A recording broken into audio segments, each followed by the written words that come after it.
15 lakkoofsa tokkorraa kaaftanii yoo dubbistan hoolaatu badee jedha, meetiitu badee, akkasuma immoo itti fufee ilmatu badee jedhee dubbata. Egaa isaan keessaatii fakkeenya ilma badee tokko jedhee jalqaba Yesuus Kiristoos. Namichi tokko ijoollee 2 qaba ture jedhe gooftaan fakkeenyaan dubbate.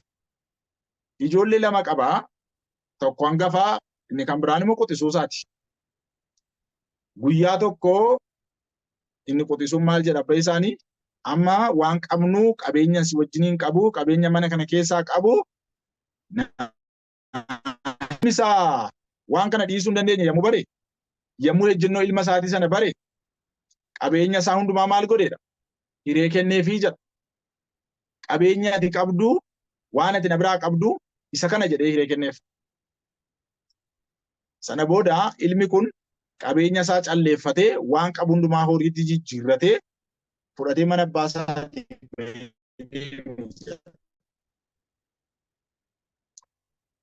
egaa ergaa kana keessatti yommuu cuunfaa isaa walitti qabdanii ilaaltan waan nu barsiisuu qaba. Qabeenya kana fudhatee adeeme. Yeroo inni biyya fagoo dhaqu achitti immoo beelli biraan ta'ee jedha. Beelli biraan yeroo biyya sana irratti bu'u ilmi isaa kuni attam ta'a waan nyaatu waan nyaatamtu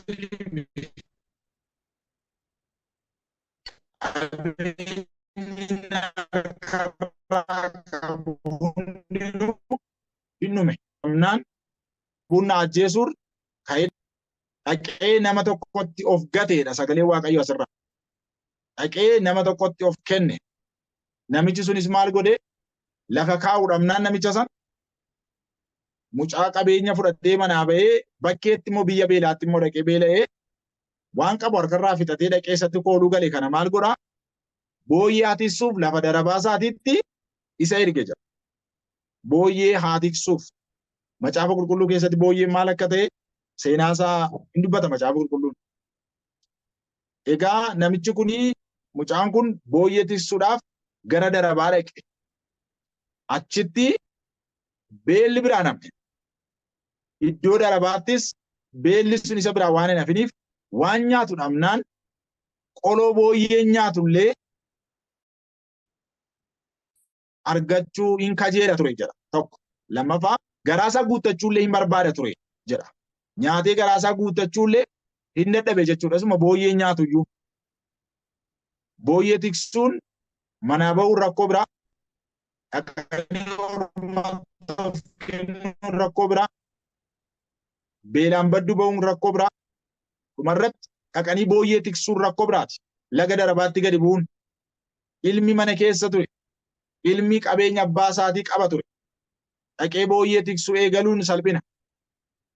Achitti immoo waanuma tiksituun tokko nyaatullee nyaachuu dadhabuunis rakkoodha. Waanuma tiksituun tokkollee nyaachuu dadhabee kan booyyee nyaattuyyuu kajeelee jedha. Garaasaa guuttachuu barbaadedha. Qoloo booyyee nyaattu. Guyyaa biraa yaada naanneeffate. Akkas jedhe. Mana abbaa kootiitii jedha. Iddoo kanarraa yommuu dubbistan yaada naanneeffatee jedha afaan Oromoo isaarra. Yaada naanneeffannaan jedha. Yaada naanneeffachuu jechuun qalbii jijjiirrachuu fakkaata. Reconciliationidha. Qalbii jijjiirrachuu yaada ofii gara Waaqayyootti deebisuu isa jedhu of keessaa qaba. Konteekstiinsaa. Yaada naanneeffannaan inni jedhu mana abbaa isaatii yaadachuu of keessaa qaba. Araddaa abbaa isaatii yaadachuu of keessaa qaba. Beelli sun maal fidee? Ulfina mana abbaa isaatii fidee isa dura kaa'e. Mana abbaa koo keessaa jedhee haasaa jalqabe. Dubbii yaadaati kun yaadaan haasa'udha. Mana abbaa kootii keessaatii hojjettoonni hojjetanii horii argatanii akkasuma immoo midhaan nyaatanii biddeen nyaatanii garaa guuttatan jechuu jalqabe laa argitanii. Waan kun yookaan dargaggeessi kun yaada naanneeffannaa isa jalqabaa mana abbaa isaatii yaadate. Lammaffaa mana abbaa kootii keessatti waan adeemaa jiru namoonni hojjettoonni maasii abbaa koo keessaa baay'eedha. Tokko kan buddeena nyaatan danuudha. Lama buddeenni isaan irraa hafu baay'eedha. Sadii. Inni murannoo biraan ani immoo asittan beelaan badduu ba'a. Yaada naanneeffachuun egaa dubbii akkasii dhufee jira. Tokko lama jedhee lakkoofsa eegale amma. Ani immoo asittan beelaan badduu ba'a jedhee lakkoofsa eegale. Gara mana abbaa isaatii yommuu yaadu wantoota kanaan yommuu jalqabu ka'eetan jechuu jalqabe amma. Inni jalqabaa yaada naanneeffachuu tokko. Lammaffaan hubachuu yookaan beekuu. Namichi kun gurbaan kun yaada naanneffate mana abbaa isaatii yaade inni biraan iddoo yaade booda immoo hin yaadate. Mana abbaa isaa keessa waan jiru lakkaa'uu jalqabe. Inni biraan hin karoorse. Ka'eetan gara abbaa kootii dhaqee wayaa abbaa koo siinis waaqayyoonis yakkeera si'achi ilma kee jedhamuu hin danda'u. Kanaaf akka hojjettoota kee keessaa tokko na godhadhu jedha. Kana duukaa maaltu jira? Yaada naanneffachuu.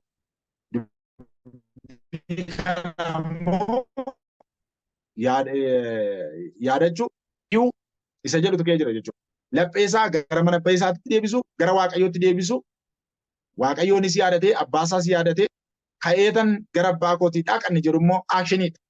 Gocha sana, murtii sana gochaan argisiisuudha. Aakshin jedhama. Namichi kun gurbaan kun murtii fudhate. Gara mana abbaa isaatiis fuula deeffate. Yommuu fuula gara abbaa isaatiitti deeffatu waan ta'e tokkoon isinitti hima. Utuun achi hin gahin garuu waan ana irratti waa'ee isaa barreesse tokko isinii dubbisu asii gadi. Ilma ta'uun buddeena caala inni jedhu kuni ammallee pooyintii sana biran gahii waan hin jiruuf ittuma hin fufu. Ilma ta'uun dhalachuu irraa eegala. Tokkoffaa ilma ta'uun dhalachuu irraa eegala. Gara mata duree kootiittan isin fide amma. Seenaa sana iddoo jirutti dhaabeetan mata duree keenyaa wajjin suuta wal duukaa adeemna akka inni nuu galaa deemutti. Ilma ta'uun maali? Buddeennoo. Isa jedhu of keessaa qaba mata dureen kun. Waa'ee haasaa gurbaa ammaa gara mana abbaa isaatiitti deebi'uudhaaf murtii fudhate isa jedhurra dhaabanne ol deebinee ilma ta'uun maali? Buddeennoo. Ilma ta'uun dhalachuu irraa eegala. Buddeenni immoo hojjechuu irraa dhufa. Ilma ta'uun itti dhalachuudha. Buddeena ta'uun garuu biyya lafaa keessaas firiin barbaachifne irraas hin argamu. Yesuus Kiristoos isa kana dubbateera. Wangeela Yohaannis boqonnaa 1:13 yeroo dubbistanii isaan kun foonitti utuu hin ta'in, fedha dhiiraatti utuu hin ta'in, fedha dubartii irraas utuu hin ta'in, fedha waaqayyootti dhalatan jedha. Isaan kun immoo ijoollee waaqayyooti jedha. Sittanii yeroo dubbistan. Ijoolleen kun lamaan inni hangafnis inni quxisuunis ilmaan turan. Ilmaani ijoollee manaati. Dhaaluu hin danda'u. Qabeenyi mana abbaa isaanii jiru hundinuu kan isaanii ture. Garuu hangafni quxisuun kun yaadaa fi ilaalcha wal fakkaataa ta'e hin qaban. Lamaanuu ijoollee turan. Lamaanuu mana jiru. Lamaaniyyuu abbaa waammatan qabu. Lamaanuu mana jiru jedheen barreessa. Lamaaniyyuu mana jiru. Inni hangafnis inni quxisuunis jalqaba. Lamaanuu mirga ilmummaa qabu. Mirga ilmummaa inni jedhu garbummaa irraa adda. Amma gaa inni kun mucummaa isa jedhu kee jira jechuudha. Garbichi waan kana ibsuu hin danda'u. Inni dubbisaa jiru kun kan inni ibsu ijoollee fi ilma qofa.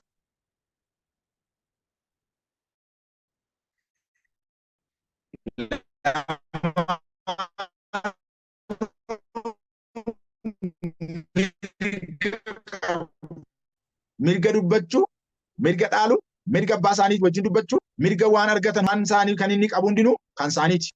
Abbaan isaanii hundumaa yoo kunuunsan kan isaanii, yoo balleessan garuu kan bade ta'uusaa wallaalanii jechuudha. Hubachuu dadhabuudha jedhee yaadaan ittuma fufaan. Ilmi inni quxisuun qabeenya hiratee adeeme. Maaliif waan gurguddaa ja'an barreesse asirratti? Ilmi quxisuun maaliif qabeenya isaa hiratee adeeme? Waan gurguddaa ja'an isinitti waan asirra jiru qofa. sababii ilmi inni qote sun qabeenya abbaa isaatii irratee deemeef bu'aa mana abbaa isaatii keessa jiru hubachuu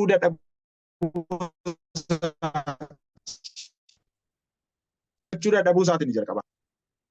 Mana abbaa isaa keessa jira garuu mana abbaa kootiiti jedhee hin hubanne itti dhalate malee keessatti dhalate malee hubannaa mana sanaa manni sun attamitti akka bulu mana sana keessa jiraachuun gatii akkamii akka qabu yoo mana sana keessaa ba'an immoo gatii kaffalan maal akka ta'e waldhaaluunsaa akka inni qabeenya sana hirateef sababa.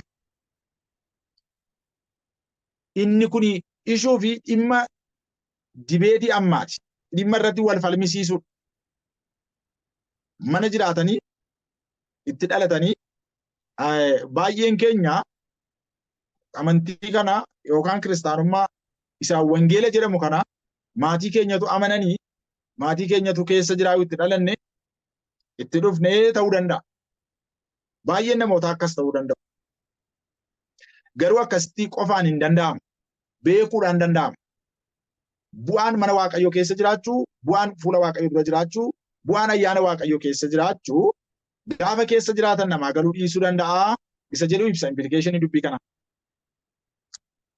Inni lammaffaan akka fedhe jiraachuu barbaadeeti. Akka fedhe, akka feete yookaan immoo akka fedhe jiraachuu waan barbaadeef. Sababiin qabeenya naa hiri jedhuu fi akka fedhe jiraachuu barbaade. Maal jechuudha jechuun kun? Akka fedhe inni jedhu namni nama gaafatu kan hin jirre eessa dhattee eessaa dhuftee maal gochaa jirta kana dhiisii kun immoo gaariidha isa jedhu sana hin barbaadu jechuudha. Kutawwan kun yommuu kutaa kana qoradhu yommuu sagalee kana dubbisu wantoota amma keessa jirruuf waldaan kiristaanaa keessa jirru dhaloonni ammaa keessa jirru wajjin sirriimatti wal ilaallata. Sagalee Waaqayyoo gaa nu barsiisuuf lafarra jira waan ta'eef. Dhaloonni ammaa sagalee Waaqayyoo barbaada. Akkasiin ifattan hin barbaada. Hangafa nagaa gelaa ta'ee waldaa keessaa hojjedha. Saba baay'eedha kan dura keenya jiru. Saba baay'eedha dargaggoota baay'eedha kan nurraa baratan. Garuu nama meeqatu itti jiraatan ni jiru gaaffii.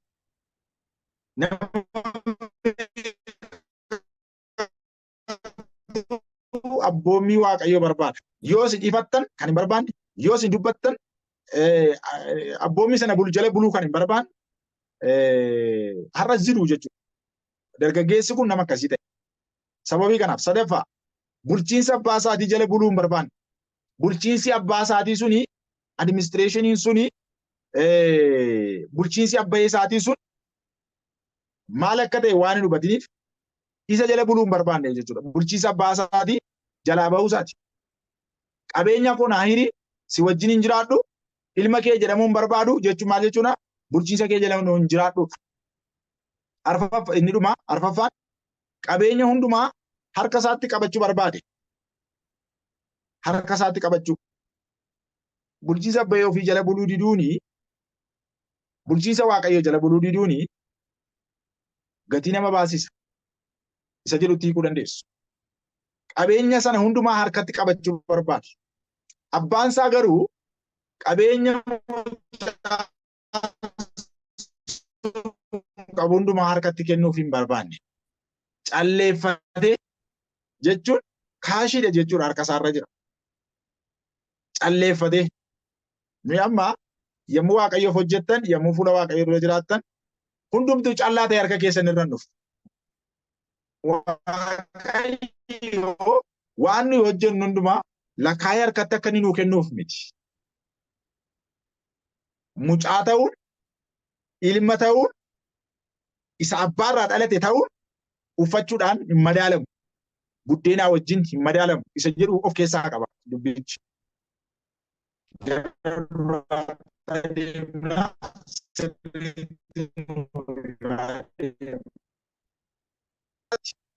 Qabeenyi inni qabu danuu ture hundumaayyuu jijjiiree akka abbaan isaa kennuufiif gaafate. Si'a tokko tokko fuula Waaqayyoo yommuu jiraannu tokko tokko gidduu isinii gala waan ta'eef rakkisaa miti waan anaasaa jiru. Garuu waanuma natti dhufeen isinitti hima. Si'a tokko tokko fuula Waaqayyoo yommuu jiraattan yommuu dhabdan Yommuu qabaattanis yommuu fira baay'ee qabaattan si'a tokko immoo yommuu nama dhabdan bar tokko yommuu namni isin ho'isu bar tokko immoo namni isinitti duulu bar tokko yeroo harka keessan qabeenyi guutu bar tokko harka keessan irraa yommuu maayyuu dhabdan utuu Waaqayyoof jiraatan harka keessan irraa dhabdan dubbiin akka namicha kanaatu dhufa jechuudha. Naa calleessi isa jedhu kadhachuun dogoggora fuula Waaqayyoo. Akkuma waan hundumaa wanti mana Waaqayyoo jiru hundinuu kan keenya waan ta'eef ulfinicha yoo sirriitti beenne waan mana abbaasaa kee jiru hundumaayyuu dhiisee naa calleessi naa hiri jechuu jalqabe.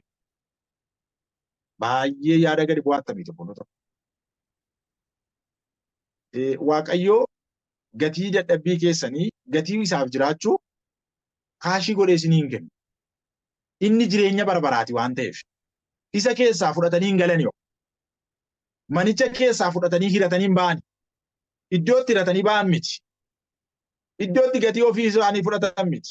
Baay'een isaanii gatii isaanii fudhataniiru Yesuus Kiristoos. Gatii isaanii fudhataniiru. Waldaa keessa yommuu jiraattan, fuula Waaqayyoo dura yommuu deddeebitan, obboloota gidduu yommuu jiraattan, qoodi keenya isa ijaan argamu miti obboloota kun. Gurbaan kun waan baay'ee qaba ture, garuu waan qabu sana hundumaa harka isaatti galfate. Kaashii godhe, Waaqayyo namaa oolche. Harkatti galfate.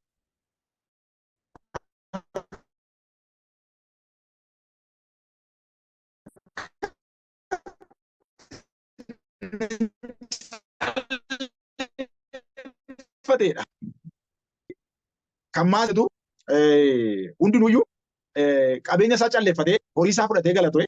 Ilmi isaanumaan fakkaate jedheen barreessi asirratti. Ilmi maaliif hojjetaa fakkaate? Horii calleeffatee kan fudhatee galu hojjetaadha malee ilma hin turre. Ilmi maaliif hojjetaa ta'e? Isa guyyaatti hojjetee horii fudhatee galu. Gurbaan kun gaafa deebi'ee galee utuu hin ta'in gaafuma manaa ba'e iyyuu akka hojjetaa isaa galgala horii fudhatee galuu ta'eera. Maaliif jennaan horii koo naa calleessi fudhadheen deema jedheera waan ta'eef. Kanaaf ergaa tokkoon isinii qaba. Ayyaana Waaqayyoo isa isinirra jiru kanaaf iddoo guddaa kenna. Waan baay'ee isinitti hin dubbadhu. Tokko tokkoon diiguu hin danda'an. Yeroon keenya wajjinis hin deemu waan ta'eef. Mee si'a tokko xiinxalaa fageessaatiin miditeet godhaatti yaadaati. Ayyaanaa fi ulfina simboo mana keessa jirtaniif ayyaana keessa jirtan kan waan biraa wajjin wal bira hin qabinaa. Sharafaa wajjin wal bira hin qabinaa. Jireenyaa wajjin wal bira hin qabinaa. Waan biyya lafaa wajjin jechuudha. Jireenya biyya lafaa wajjin, jireenya foonii wajjin. Kompitiishinii isa biyya lafaa keessatti namoonni wal'aansoo gochaa jiran kanaaf wajjin miti. Innoo san dhumne manni abbaa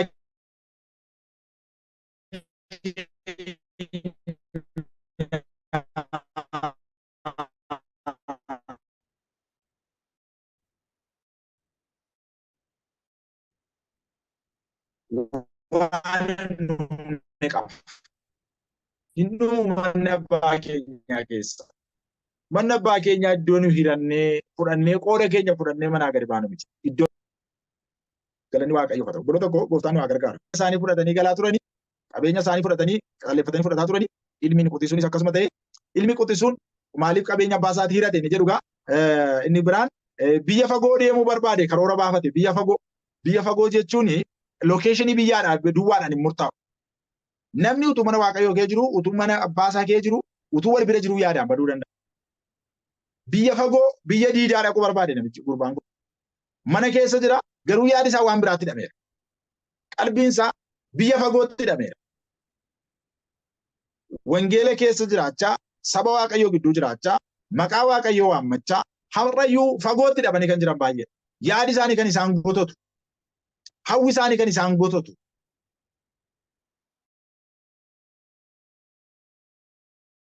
Karoora iddoo fagoo wajjin kan walitti hidhaman dubbicha akka hubannoof qalbii keenya haa bannu. Biyya fagoo inni jedhu yaadaan Waaqayyo irraa fagaachuu, yaadaan mana abbaa isaa irraa fagaate gurbaan kun. Biyya fagoo yaade utuu mana taa'u.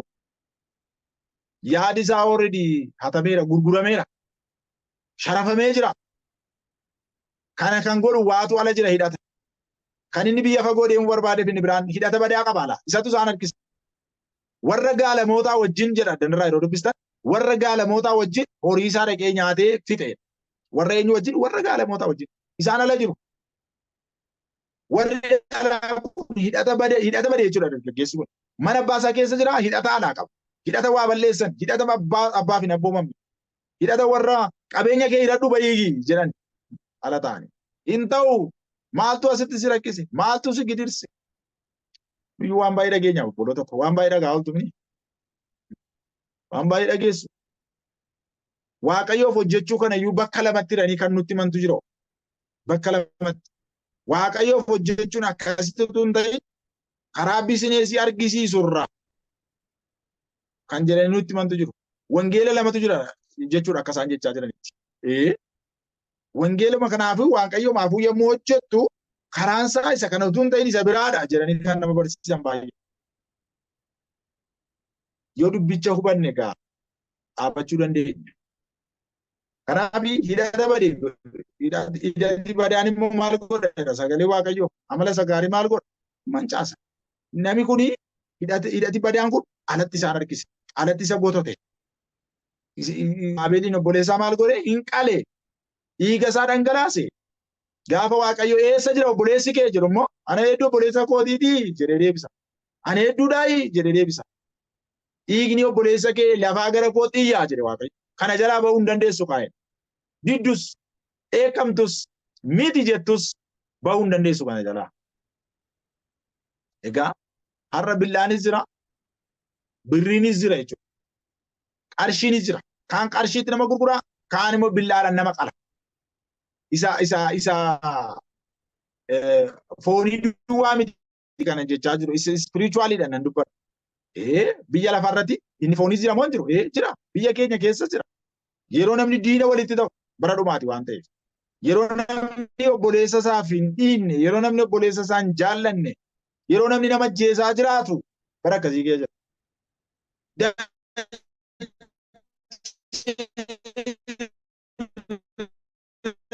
Dhalannee guddanne guyyaa fi halkan lafa kana qabnee kadhannu waan baay'ee yaadataati. Waan baay'ee sammuu keessaa qabaachaa. Egaa maaliif akkana addaatti dhufe hin beeku? Hiriyaa hamaa isa jedhuuf hin naqe. Hiriyaa hamaan irraa of eeguun gaariidha. Yihuudaan Yesuus Kiristoos bira taa'ee isa gurguree waan ta'eef.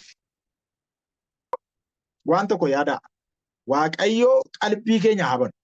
Waaqayyo jireenya keenya gara wangeelichaatti adeebisu. Waan namni sii kennu numa. Haroorri kee iddoo manni abbaa keetii garuu gatii sin gaafatu. Manni abbaa keetii garuu muree sii kennee ga'een kee kanuma siin hin jiru. Ati mucaadha waan taateef. Horii keenyaan waan hin dhume macaafa qulqulluu keessatti qabeenya hojii ergamootaa keessatti yeroo dubbisan boqonnaa 5 fidaniitu itti kennan jira. Qarshii xinnoo tokko hambifatanii waan dhoksaan sun hin galinii fi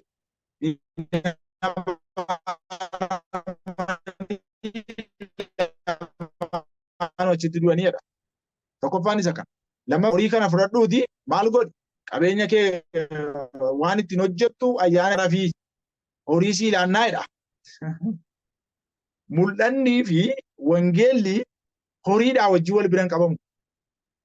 Horii kee wajjin si haa balleessu jedhe namni ergamaa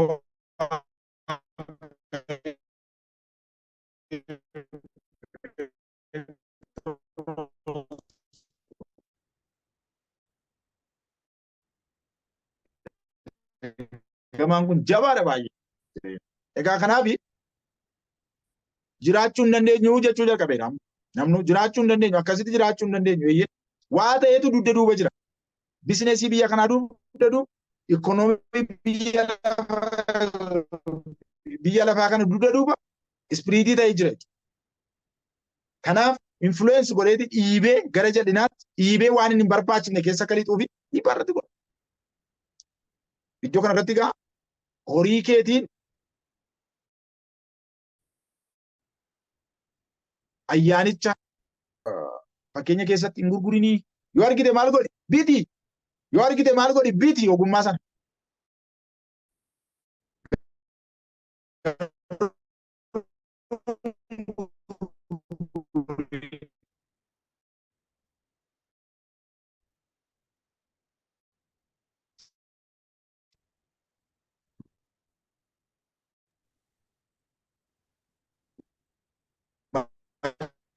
macaafa qulqulluu keessatti yommuu dhuftan hangafni sun maal godhaa jedheen ittootti jedhame ittootti gurgurate hangafummaa isaa beeroo jedhe hinduun obbolo tokko hinduu jedhaa fudhatu dubbadhaa isin hinduu jedhaa keessa keessanitti dubbadhaa hinduu tani hinduunu inni nu waame nu wajjin jira inni nu geggeessaa jiru nu wajjin jira obbolo tokko hinduutu waaqayyoof hojjette hinduutu hangafummaa isaa horii gurgure ittootti gurgure kan hin argamne hangafummaadha malee ittoo miti ittoonoon argama innoon argama kanaaf dargaggeessi kun ilmummaa isaa waan wallaaleef horii qabu hundumaas fudhatee waan deemeef dhumarratti rakkoon isa mudate horiinsa hin dhume beelli biyyicharratti dhufe rakkoo biraan beelli jabaan biyyicharratti dhufe jira. Qoffaan kanatti dhufee nama hin beeknetti dhaqee kooluu galee inni biraan iddoo darabaatti booyyee tiksuu eegalee maamila bineensaa tiksee bineensaa iddoo hin barre iddoo hin baratamne jalqabee hojii hin baratin waan hin baratin keessa dhaqee seene beelarraan kan ka'e garaan isaa hir'atee qoloo booyyee nyaattullee nyaachuuf garaa guuttachuu kajeelee hawwa keessa galee inni biraan isumayyuu immoo waan garaa isaa guuttachuu dadhabee fi yommuu inni gaddu argina. Dargaggeessi kun qaamaanis miidhamaa yaadaanis miidhamaadha jechuudha.